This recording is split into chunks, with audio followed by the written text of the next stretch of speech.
Hi anyone, I'm Berkle, and welcome to another episode of me playing Minecraft on the Skyfall SMP. Last time we built this tree in the shopping district to start selling our logs, and in between that I did some pathing, and then also I started setting up these shops, these little shops to go around the tree. And the first one we're doing is for redstone. I set it up right now just 64 diamonds per box, because it's a good box. I don't know. It seemed a little overpriced, but I might lower it down to like 48 or something. I just like leaving it at divisible by 16. But that's what I'm thinking. But yeah, this is the first shop, so it's a nice little quaint place. We got 2 workers in it, and they're like, "Oh, come get your redstone here." And we got a bunch of redstone bits. You could like interact with this a little bit. You could flick these, that. So it's nice to have stuff that people could flick in areas like this. I might do some other stuff in this little area here for it, but that might come in secret, you know, secret. You can't show any secrets. So I do want to fill in the rest of this area for selling different boxes similar to that redstone one, but like for lights or for armor or for let's just say an assortment of things. So I want to set up multiple of these tents in this area here, so we could set up like 2 or 3 of them here, a couple here, and maybe 1 or 2 here, just so it will fill out in the area and then everything will feel more full. Because before it felt a little empty, even though there are a bunch of shops around. It's just this middle area was empty, so I want to fill in this middle area. Now I've used some scaffolding to set up the market stalls, like the plots for them. This way I can just kind of rearrange them how I want them to look. Like if I want the shape to be more like this, it's a little easier than using anything else. I just use kind of liked it the way I had it before. This using scaffolding makes it easier, and I can set them all up beforehand without having to actually set it up. So these are all the plots that we want to do or will have available for other people to set up if they want to. So because I'm not really going to take them all. If no one else takes them, then I'll build it, but if they don't take it within the next week or 2, then I'll definitely build up more of the plots for them. Then we essentially just need to pick what we're going to be selling in each one, and I'm just going to go one by one, pick one item to sell, then build that plot, then pick the next item to sell, build another plot. And where it's going to go, I think it's just depending on the item that we're selling, and I'll pick out the plot for the item.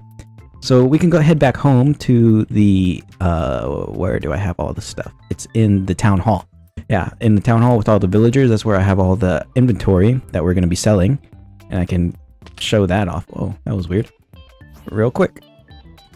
Welcome to New Berk City. Yeah, it's turning into a city. It wasn't a city a few weeks ago, but now it's turned into a city. We have a town hall. This is where we have all our inventory for things. We have extra, pretty much. So we'll fly in here, right through that door, through these doors, double doors into the debate hall, town hall, and then we go bing bong and down to the basement. And this is all temporary over here where I have some villagers and some sugarcane farm, but it works for being temporary. And I've been getting a bunch of stuff. You already saw the redstone boxes that was filled up this slot. I haven't done the potions just because I'm lazy.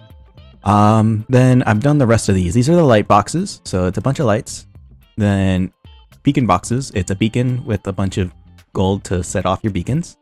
Then we have dye boxes, which is every kind of dye, plus the glowing sacks. And then I gave them sand and gravel to make some concrete just for funsies. It was something to dye.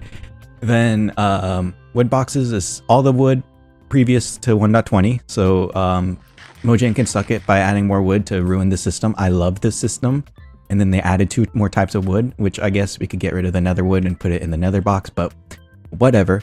Then reset gears. All of these are the same. They're all pretty good. They just don't have Swift Sneak, which is the only problem with them, I think. Everything else is a perfection. Infinity is better than mending. Get over it. Then glass box. That's what it is. Glass. And then we have wool. The thing I'm thinking of next to start selling, well, the next shop to set up would be probably the dye box, just to get some colorfulness in there, or the beacon box, just because we would probably set up a beacon there to have like a light. I think I'm gonna go with the dye boxes. We'll do the dye boxes first. Back in the shopping district, and we pick what we're going to be selling. It's going to be the dye boxes. So this is going to be the first one that we're going to be building today.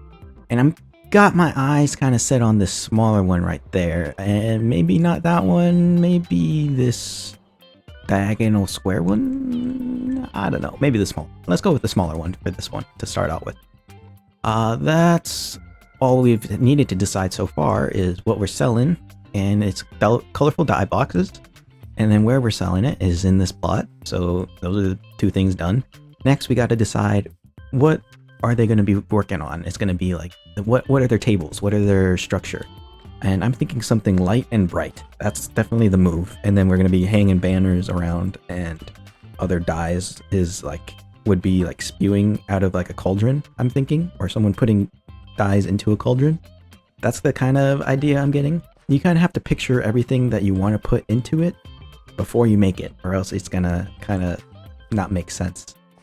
You won't have enough space. So you definitely need to have a picture of like what guys you want to put in there, what you want to have them been doing, what kind of shelving, what things you want to be putting in there.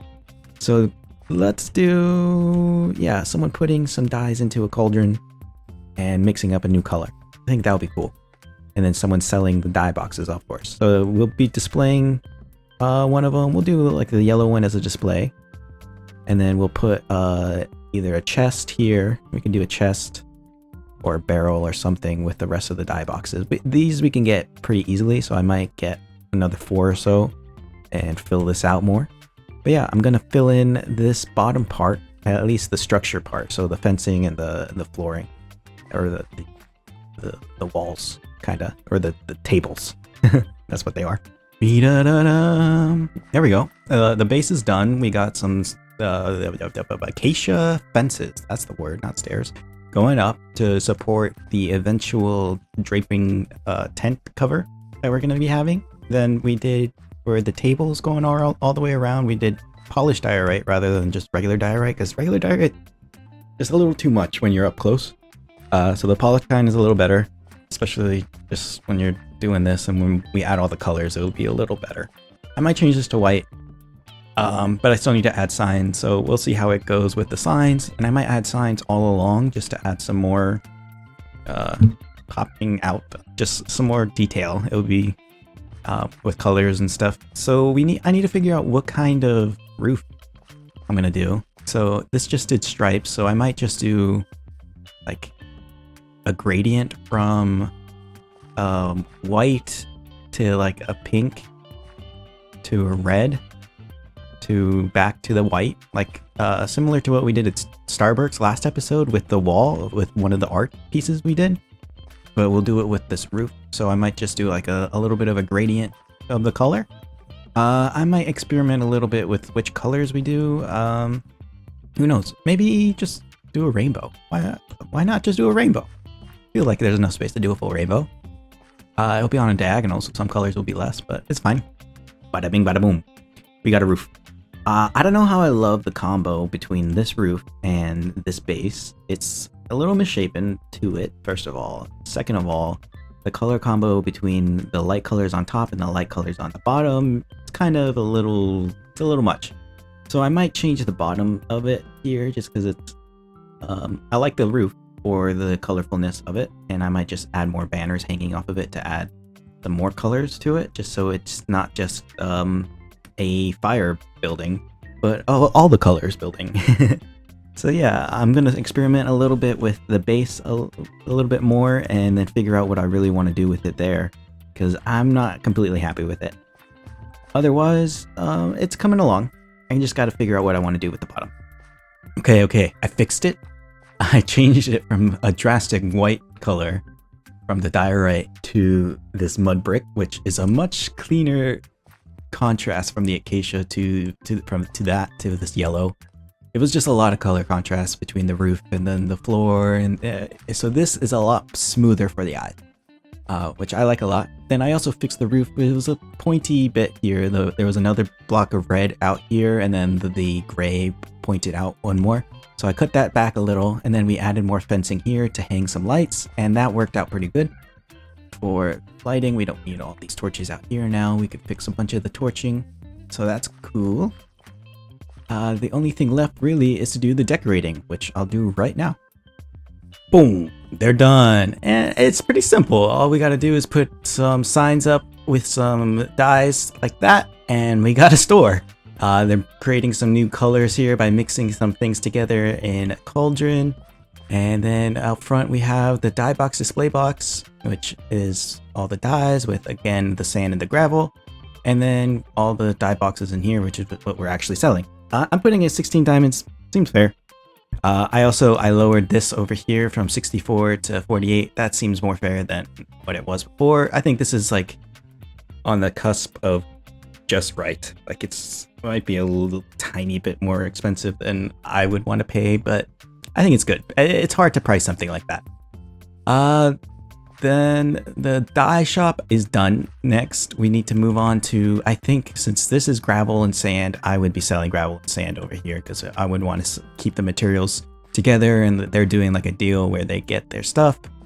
And then over here, we'd probably sell glass. Maybe over there, we would sell glass as well, just all in one shop. Gravel, sand, glass, maybe. I don't know. I got to think about it a little bit, but I'm just going to do the rest of these off camera or just all in one go, and then come back with you once they're all done.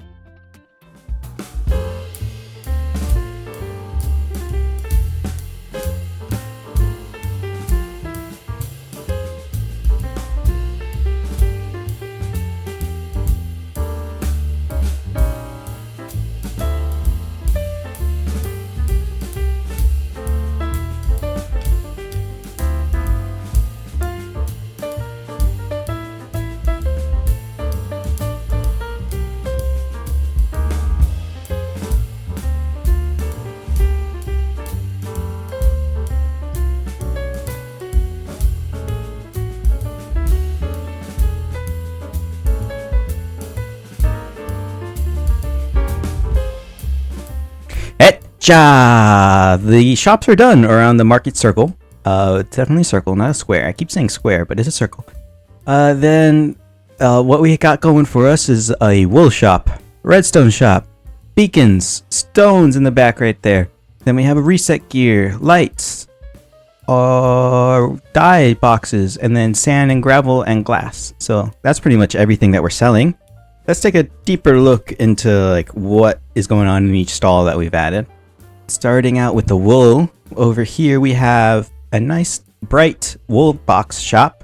So inside the wool you get all the colors of wool, some RGB wool just because RGB is cool, and some extra white wool just to fill out the box.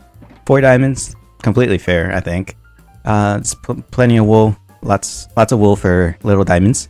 Then in the shop itself, we got the guy going, oh, we got wool here, and inside there's some wool placed around using armor stands and some extra wool for me to restock if necessary. Then over here we have the redstone shop. We kind of already went over this, so we won't spend too much time. Just the normal flicking stuff, redstone boxes, and we lowered the price to 48 diamonds. And I also added this little micro block because I got one recently, so I just added that. Then over here we have our beacon stand. The beacons are 15 diamond each for the box, which comes with all the gold and the ingots that you would need to like set it off the beacon. Then over here I decided I have got plenty of wither skulls just to sell if they want to just like fight the wither for some reason, so I put them over here. Then on this side is the stones that I'm selling. The stones are blackstone from my bartering farm, cobblestone from mining down a mountain, and then stone from mining down that same mountain, which is pretty cool. I decided to go with some walls to give it like a stronger base because this is like selling stone. I want it to be strong. Then back here we have a guy breaking down a piece of stone into cobblestone, so it's just kind of to show the process of what's happening. Let's see. Over here we have a reset gearbox, so it's cool. It's a really useful box. If you ever lose all your stuff, just come over here and pay 48 diamonds, which is pretty much 25 diamonds for the elytra. Then each piece of armor and each tool is pretty much like 2 diamonds each after that. So it's very fair. Let's see, anything special? Just like the gear out here. This is stuff I get from end rating. So I'll just put it over here rather than at my base, which is nice. Then let's see, that's it for that one. Over here we have our lights guy. So he's selling the lights, all the lights that we have. I didn't want to make soul lanterns, so they're not going to get soul lanterns. That's pretty much the answer to that question. Then it's 8 diamonds for the box. See, I'm being fair pricing. Then I really want to point out that this one looks like a moth or a butterfly. I like this one a lot, the canopy. Then back to the dye boxes. We already saw this, so nothing really changed for this one. It's still pretty cool. Then we have our sand and gravel and glass. So I decided to add glass to the sand and gravel because those seem similar enough, and we're just selling them by the box load. But yeah, that's the Markey Circle. There's nothing too like extraordinary going on. It's just like, if you break it down into each piece, then it's a lot easier to set them up. I was gonna do another one over here, but I felt like it was gonna block too much of Corrupted's shop, so I just kind of left it without it. And I'll sell gems and stuff at another location, probably over here, with an actual shop, like a small thing. I'm not sure. But yeah, this was a cool project to have fun with, and just something different than the city, because for the next episode we're going to go back into the city and we're going to be expanding into the farming game. So that's cool. But yeah, I hope you enjoyed it. I hope you liked the thought process of building the stalls and like what it takes to build them. And I hope you have a good rest of your day and stay safe. Bye. Thank you.